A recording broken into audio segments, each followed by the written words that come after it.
विद्यार्थी मित्रांनो, या व्हिडिओमध्ये आपण 12वी कॉमर्सच्या महाराष्ट्र बोर्डाच्या नवीन सिलेबस नुसार बुक कीपिंग अँड अकाउंटन्सी चा जो पहिला चॅप्टर आहे, introduction to partnership and partnership final account, हा टॉपिक आपण बघणार आहोत. विद्यार्थी मित्रांनो, कसे आहात? मजेत ना? विद्यार्थी मित्रांनो, तुम्ही 11वी ला होता त्यावेळेस तुम्ही 11वीचं जे सोल ट्रेडरचं जे अकाउंटिंग होतं ते तुम्ही पाहिलं. आता तुम्ही 12वी ला गेलेला आहात, तर या वर्षी तुम्हाला पार्टनरशिपचं फायनल अकाउंट करायला आहे. त्याचबरोबर तुम्हाला नॉन ट्रेडिंगचं जे फायनल अकाउंट आहे, नॉन ट्रेडिंग कन्सर्न म्हणजे नॉट फॉर प्रॉफिट कन्सर्नचं जे फायनल अकाउंट आहे ते पण तुम्हाला आहे.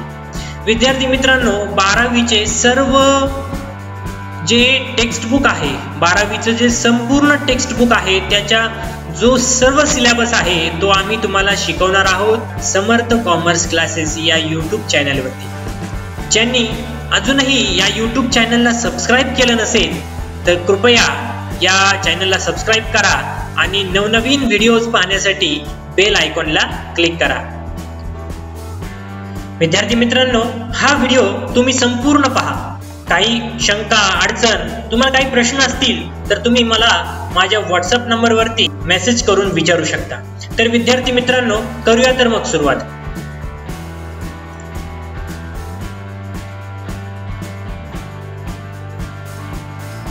समर्थ कॉमर्स क्लासेसच्या या यूट्यूब चॅनलवरती तुमचं मी पुनश्च एकदा स्वागत करतो. विद्यार्थी मित्रांनो, या व्हिडिओमध्ये आपण 12वी कॉमर्सच्या महाराष्ट्र बोर्डाच्या नवीन सिलेबस नुसार बुक कीपिंग अँड अकाउंटन्सी चा जो पहिला चॅप्टर आहे, introduction to partnership and partnership final account, हा टॉपिक आपण बघणार आहोत. विद्यार्थी मित्रांनो, या टॉपिक मध्ये आपण हा जो पहिला टॉपिक आहे इंट्रोडक्शन टू फायनल अकाउंट, यामध्ये आपण कोणते कोणते पॉइंट्स शिकणार आहोत.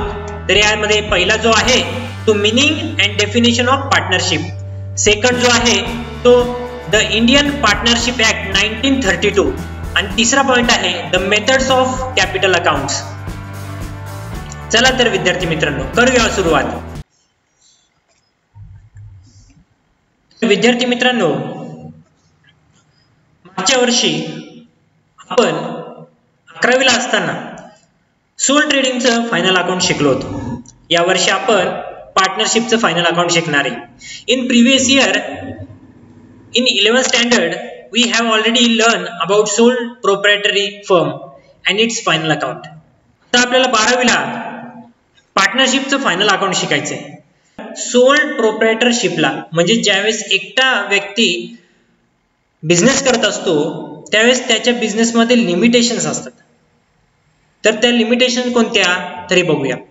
देर are many limitations in sole proprietary business. Organisation like limited capital, त्याचं जे कॅपिटल आहे म्हणजे भांडवल, एक व्यक्ती किती पैसे गुंतवू शकतो आपल्या बिझनेसमध्ये, त्याला कमी पडत असतं कॅपिटल. लिमिटेड मॅनेजमेंट स्किल, प्रत्येक व्यक्तीमध्ये वेगवेगळ्या प्रकारचं स्किल असतं. जर एकटा व्यक्ती बिझनेस करत असेल तर त्या बिझनेसमध्ये फक्त त्याच व्यक्तीचं मॅनेजमेंट स्किल वापरलं गेलं असेल. लिमिटेड स्पेशल ॲबिलिटीज, प्रत्येक व्यक्तीमध्ये काहीतरी त्याच्या ॲबिलिटीज असतात, त्या लिमिटेड असतात. एकच व्यक्ती सगळ्या गोष्टीमध्ये परिपूर्ण नसतो, म्हणून लिमिटेड लायबिलिटी असतात, लिमिटेड ॲबिलिटीज असतात. हाय रिस्क, एकट्यालाच पैसे गुंतवणं एक मोठी रिस्क असते. तेवढेच पैसे 2, 3 किंवा 4 व्यक्ती जर येऊन पैसे मिळवले आणि इन्व्हेस्ट केले तर त्यामध्ये कमी रिस्क असते आणि स्टॅबिलिटी पण नसते बिझनेसची, किती दिवस बिझनेस चालेल. त्यामुळे ह्या सगळ्या लिमिटेशन सोल प्रोप्रायटरला असतात. तर आपल्याला आता बघायचंय a new business organisation is organised called partnership. एक अशा प्रकारची नवीन बिझनेस ऑर्गनायझेशन जिला आपण पार्टनरशिप म्हणतो, ते पार्टनरशिप बघायचंय. विद्यार्थी मित्रांनो, आता पार्टनरशिप म्हणजे काय, पार्टनर्स कोणाला म्हणायचं, फर्म कशाला म्हणायचं ते बघूया. The person who have enter into partnership जो व्यक्ती पार्टनरशिप मध्ये येतो त्या व्यक्तीला म्हणायचं पार्टनर, आणि ते सगळे मिळून जे चालवतात त्या गोष्टीला म्हणायचं firm. The person who have enter into partnership and individually known as partner and collectively known as firm. विद्यार्थी मित्रांनो, आता आपण पार्टनरशिप म्हणजे काय ते पार्टनरशिपचं मिनिंग अँड डेफिनेशन बघणार आहोत. हा जो कायदा आहे, आपला जे लॉ मंडळ आहे संसदीय म्हणजेच आपली पार्लमेंट, त्या पार्लमेंटमध्ये इंडियन पार्टनरशिप ऍक्ट नावाचा 1932 चा कायदा तयार झाला. यामध्ये सेक्शन जे आहेत त्या सेक्शन 4 मध्ये डेफिनेशन सांगितलेले आहे. डेफिनेशन काय आहे? When two or more persons comes together to carry on a business with a view to share profit and losses, such an arrangement is known as partnership. When two or more persons comes together, when two or more persons comes together, ज्यावेळेस दोन किंवा अधिक व्यक्ती एकत्र येतात to carry on a business, एक business चालवण्यासाठी, with a view to share profit and losses, आणि त्यांचा जो व्ह्यू असतो, त्यांचा जो ध्येय असतो, उद्देश असतो, तर काय असतो? To share profit and losses. जो काही प्रॉफिट होईल, जो काही लॉस होईल, तो आपापसामध्ये आपण शेअर करून घेणार आहे. Such agreement is known as partnership. आणि अशा प्रकारचं जे ॲग्रीमेंट आहे, अशा प्रकारचं त्यांच्यामध्ये झालेला जो करार आहे, त्याला आपण म्हणूया partnership. Partnership is an association of two or more persons. विद्यार्थी मित्रांनो, पार्टनरशिपचं जे असोसिएशन आहे ते दोन किंवा अधिक व्यक्तींचा असू शकतं. It is a business organisation. ही एक व्यापारी संस्था असते. The business is manage by all partners jointly. हा जो बिझनेस आहे हा मॅनेज केला जातो सगळ्या पार्टनर्स कडून जॉईंटली, एकत्रित पद्धतीने. Or it may be manage by a partner, or it be manage by a partner on behalf of all other partners. आता हे काय मी तुम्हाला समजून सांगतो. पार्टनरशिप काय? असोसिएशन ऑफ टू और मोर पर्सन. दोन किंवा अधिक व्यक्ती. अधिक किती?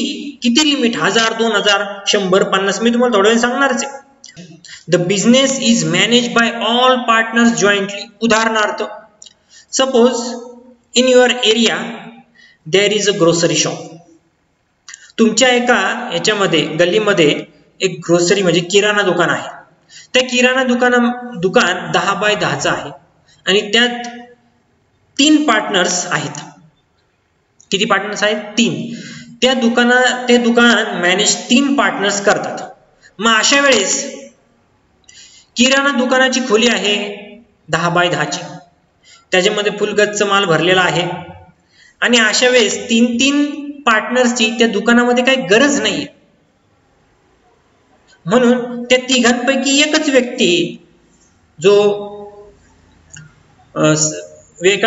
मोकळा असेल किंवा ज्याला बाकीची काही कामं नसतील, तो व्यक्ती येऊन त्या किराणा दुकानामध्ये बसतो आणि तो दररोज सकाळपासून संध्याकाळपर्यंत काय करतो? बिझनेस चालवतो. पण ज्यावेळेस मोठं दुकान आहे, जवळजवळ 1 ते 1.5 गुंठ्यामध्ये कपड्याचं दुकान आहे, आणि मग या कपड्याच्या दुकानामध्ये भरपूर माल आहेत, 2-3 प्रकारच्या रूम आहेत, तिथं त्या बिझनेसमध्ये या तिघांची सुद्धा गरज आहे. त्यामुळे या ठिकाणी म्हटलंय the business is manage by all partners jointly, or it may be manage by a partner on behalf of all other partners. विद्यार्थी मित्रांनो, आता आपण डेफिनेशन बघूया. डेफिनेशन मध्ये म्हटलंय partnership is a relation between 2 or more persons who have agreed to share the profit or losses of the business carried on by all or any of them acting for all. Partnership is a relation between 2 or more persons. Partnership हे 2 किंवा अधिक व्यक्तींमधलं relation आहे. who have agreed to share, की जे agri आहेत share करण्यासाठी, the profits or losses of a business carried on by all or any of them acting for all. तर विद्यार्थी मित्रांनो, व्याख्या समजली तुम्हाला? काही शंका असेल तर मला नक्की विचारा. नंतर आपण बघणार आहे फीचर्स ऑफ पार्टनरशिप. विद्यार्थी मित्रांनो, ही जी पार्टनरशिप आहे याची काही वैशिष्ट्ये आहेत बघा. The following are the main features of the partnership. मुख्य वैशिष्ट्य आता आपण पाहूया. पहिलं वैशिष्ट्य आहे, पहिलं फीचर आहे ऍग्रीमेंट. दुसरं फीचर आहे रजिस्ट्रेशन. तिसरं आहे लॉफुल बिझनेस. चौथं आहे मेंबरशिप नंबर्स. पाचवं आहे अनलिमिटेड लायबिलिटी. सहावं आहे रिलेशन बिटवीन द पार्टनर्स. हे सर्व फीचर्स आपण डिटेलमध्ये पाहणार आहोत. सातवं आहे प्रॉफिट शेअरिंग रेशो. नंतर आठवं आहे मॅनेजमेंट. नववं आहे म्युच्युअल कॉन्फिडन्स. विद्यार्थी मित्रांनो, आता हे जे सर्व फीचर्स आहेत आपण वन बाय वन पाहूया. पहिलं आहे ऍग्रीमेंट. विद्यार्थी मित्रांनो, the agreement between partners may be oral or written in the form. याचा अर्थ काय? दोन पार्टनर्स किंवा 2-3 पार्टनर्स एकत्र येऊन तोंडी ओरली, फक्त ओरली काय करू शकतात? ऍग्रीमेंट करू शकतात.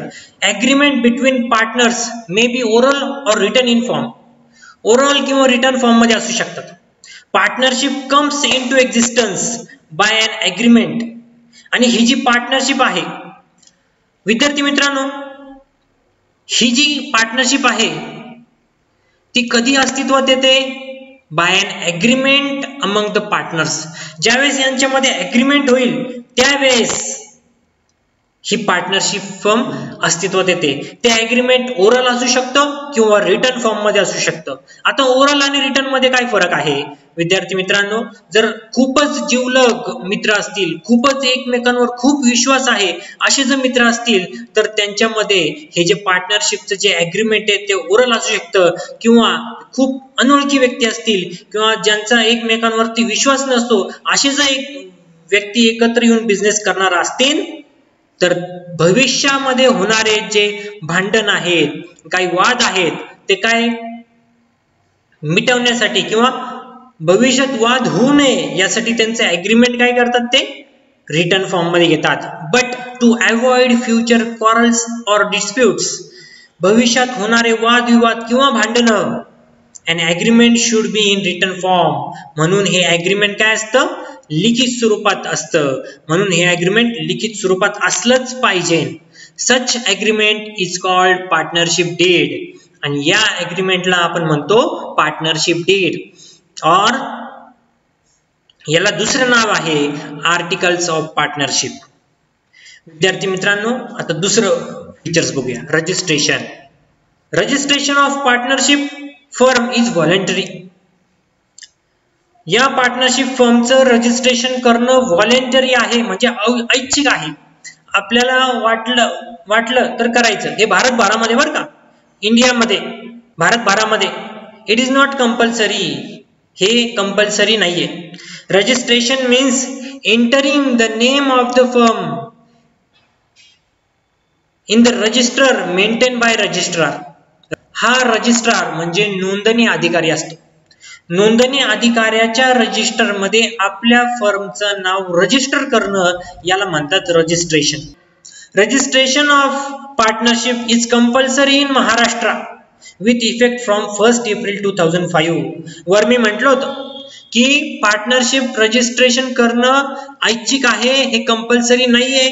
पण महाराष्ट्रामध्ये 1 एप्रिल 2005 पासून रजिस्ट्रेशन करणं कंपल्सरी आहे.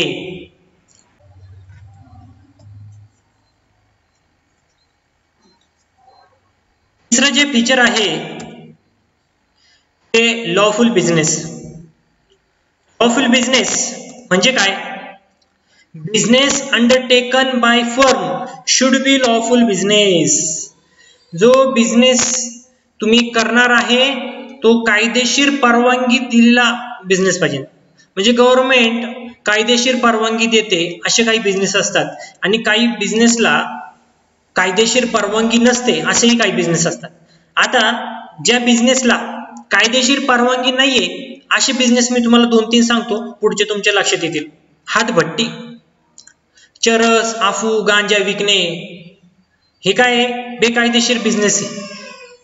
किंवा अवैध दारू विकणे हे काय आहे? बेकायदेशीर बिझनेस आहे. म्हणून business undertaken by the firm should be lawful business, should be lawful business, हे कायदेशीरच पाहिजे. बाकीचे तुम्ही समजू शकता. Those business which is not allowed by state government, जे बिझनेस स्टेट गव्हर्नमेंटने अलाउ केलेले नाहीयेत असे business. Cannot be undertaken by partners, cannot be undertaken by partners, असे बिझनेस पार्टनर्स चालवू शकत नाहीत. त्यानंतर मेंबरशिप नंबर्स. विद्यार्थी मित्रांनो, minimum 2 persons are required to form partnership. कमीत कमी 2 व्यक्ती लागतात पार्टनरशिप फॉर्म चालू करायला. In case of banking business, आणि बँकिंग बिझनेस मध्ये मॅक्झिमम लिमिट आहे 10. Maximum limit of partner is 10. And in case of non banking business maximum 20 persons are permitted in the firm by law. आणि कायद्यानं non banking जे business आहेत त्याला 20 partners एकत्र येऊन बिझनेस करू शकतात असं म्हटलं होतं. पण अकॉर्डिंग टू कंपनीज ऍक्ट 2013च्या कंपनी कायद्यानुसार the maximum numbers of partners are up to 50. आणि अमेंडमेंट केलेली 2014 मध्ये मॅक्झिमम नंबर किती असू शकतात? 50 जास्तीत जास्त पार्टनरशिप फर्म मध्ये पार्टनर्स असू शकतात. नंतर फीचर बघूया, unlimited liability. The liability of partner is unlimited. पार्टनरची लायबिलिटी काय आहे? अनलिमिटेड आहे. उदाहरणार्थ, the personal assets and private property of partners may be used for the purpose of repayment of liability of the outsiders of firm if required. जर गरज पडली तर वैयक्तिक मालमत्ता किंवा प्रायव्हेट प्रॉपर्टी, वैयक्तिक संपत्ती पार्टनर्सची may be use for the purpose of repayment of liability of the outsider of firm. फर्मचे जे आउटसाइडर्स आहेत म्हणजे creditors, bank loan, bank overdraft, हे जे आहेत आउटसाइडर्स, बिल्स पेबल, यांचं जे पेमेंट करण्यासाठी जर पार्टनर्सकडे पैसे शिल्लक नसतील तर त्यांची प्रायव्हेट प्रॉपर्टी याच्यामध्ये विकावं लागते आणि ती यूज केली जाते. आउटसाइडर्स जे त्यांचे जे डेट आहे ते आपण देण्यासाठी ती वापरली जाऊ शकते. नंतरचं जे फीचर आहे ते रिलेशन बिटवीन द पार्टनर्स.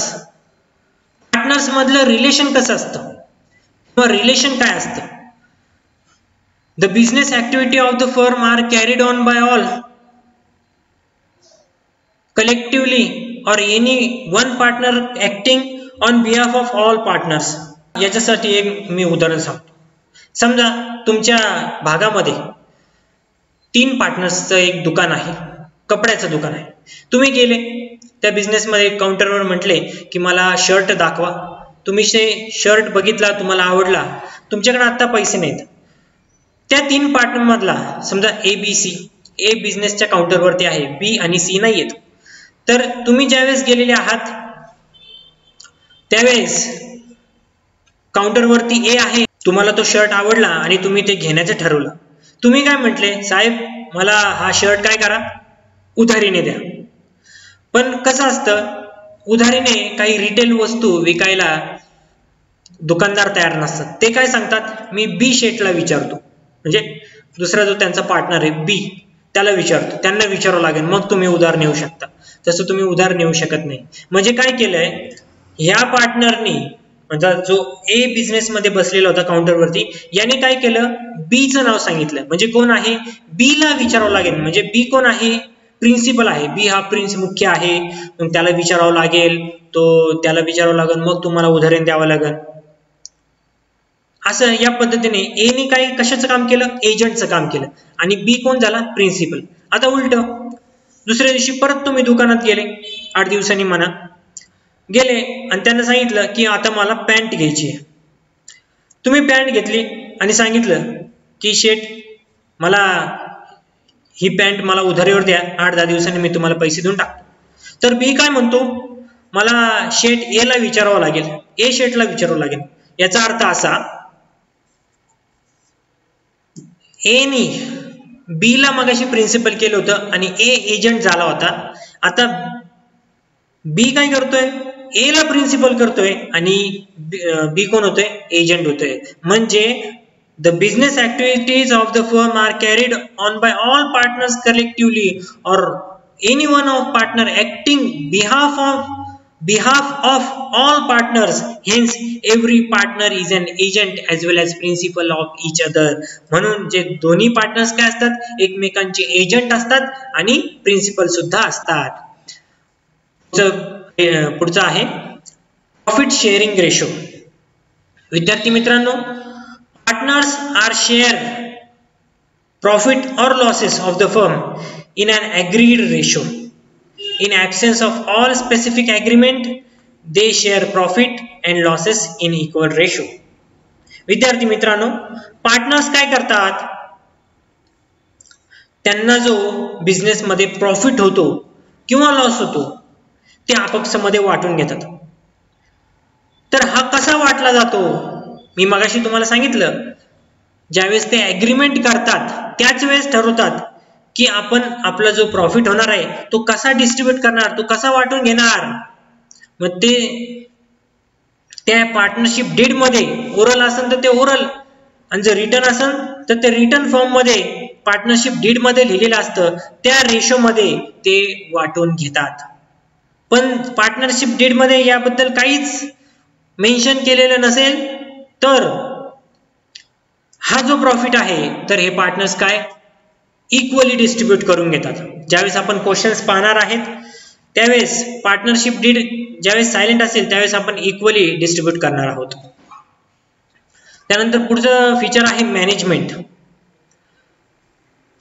विद्यार्थी मित्रांनो, all partners can participate equally in the management of the firm.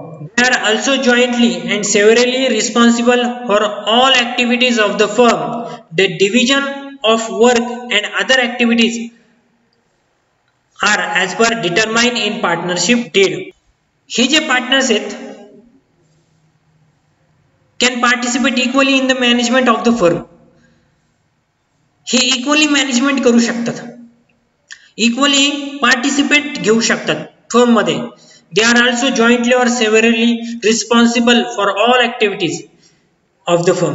ते ज्या पण काही बिझनेस मध्ये ऍक्टिव्हिटी होतात त्या जॉईंटली काय असतात, रिस्पॉन्सिबल असतात. ज्या पण ऍक्टिव्हिटीज होतात त्या ऍक्टिव्हिटीजला ते जॉईंटली रिस्पॉन्सिबल असतात.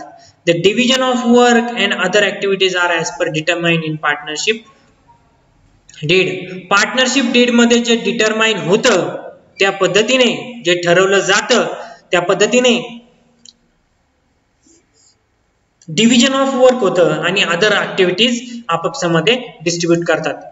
नंतरचं पुढचं फीचर आहे mutual confidence. Partnership is based on trust and mutual confidence. विद्यार्थी मित्रांनो, हा एक महत्वाचा पॉइंट आहे. पार्टनरशिप हा जो बिझनेस आहे तो विश्वासावर चालतो. एकमेकांमध्ये असलेल्या विश्वासावर पार्टनरशिप फर्म चालते. Hence each partner is under obligation to disclose true and correct fact about the business. आणि म्हणूनच प्रत्येक पार्टनर इज अंडर ऑब्लिगेशन, त्याला हे बंधनकारक आहे टू डिस्क्लोज, काय सांगितलं पाहिजे, the true and correct fact.